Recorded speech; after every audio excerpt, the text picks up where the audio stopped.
Bismillahirrahmanirrahim. Assalamualaikum warahmatullahi wabarakatuh.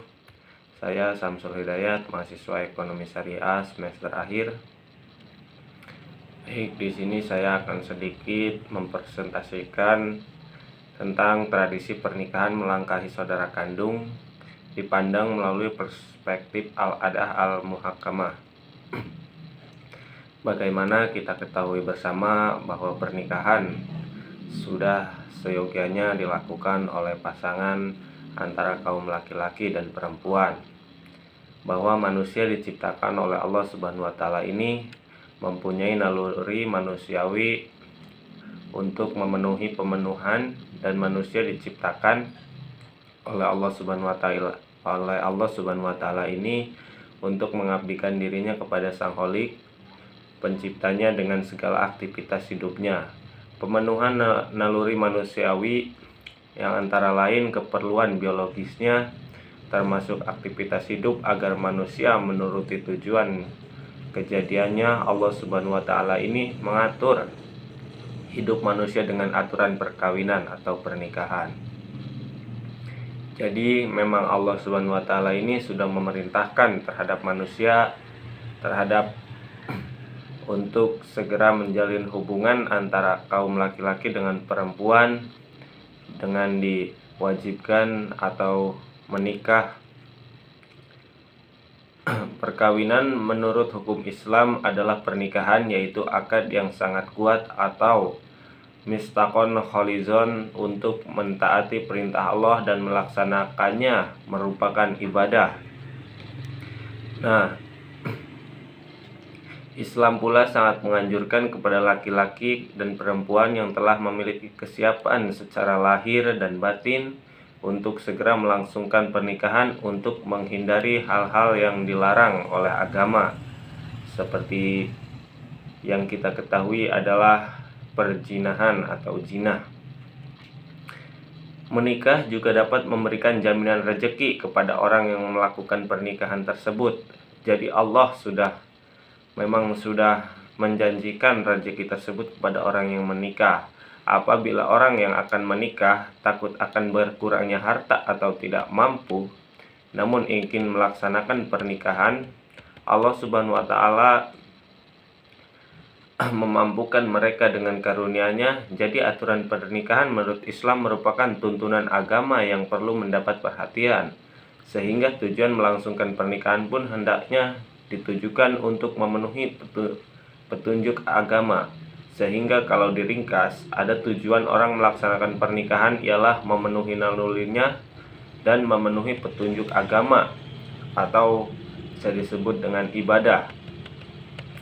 Namun di samping aturan-aturan hukum Islam, bagaimana adat istiadat ini telah ada sejak zaman sebelum Islam ini turun dibawa oleh Nabi Muhammad SAW.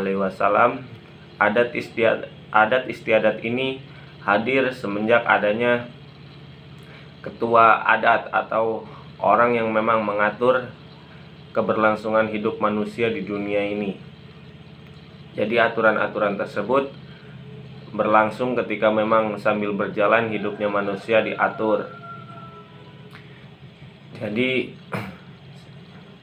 kembali ke arah bahwa pernikahan memang di tanah Jawa khususnya yang saya pahami, bahwa melangkahi saudara kandung laki-laki, saudara kandung baik laki-laki maupun perempuan, memang tidak ada aturan secara tertulis dalam Islam dilarang. Namun dalam aturan Jawa ada hal-hal yang memang harus ditempuh dalam melaksanakan apabila kita mengarung hal dalam istilah ininya.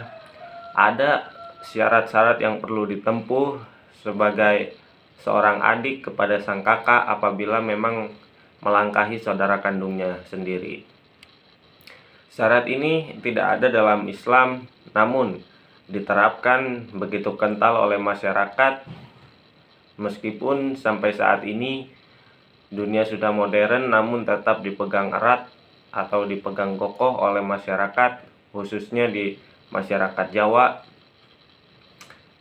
Seperti contohnya dengan memberikan syarat-syarat seperti membelikan seperangkat alat ibadah untuk kakaknya, atau berbeda daerah biasanya berbeda syarat-syarat yang perlu ditunaikan.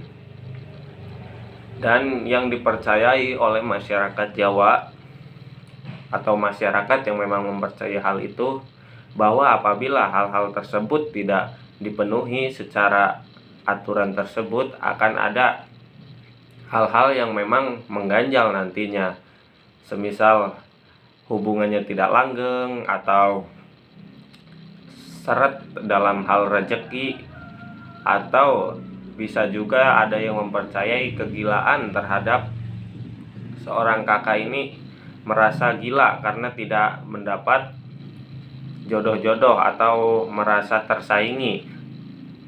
Sedangkan umur seorang kakak ini kan lebih tua, namun secara perjodohan beliau merasa terkalahkan. Jadi ada rasa egoisme sehingga kakak ini kena secara mental. Jadi ada syarat-syarat khusus yang memang perlu dilakukan oleh sang adik tersebut apabila ingin segera melangsungkan pernikahan. Meskipun hal itu tidak tertulis dalam Islam, namun sudah menjadi adat istiadat, atau dalam Islam yang kita bahas ini disebut dengan al-adah al-muhakamah, kebiasaan yang menjadi hukum. Mungkin itu dari saya terkait singkatnya tentang pernikahan melangkahi saudara kandung dipandang melalui perspektif al-adah al-muhakamah. Terima kasih.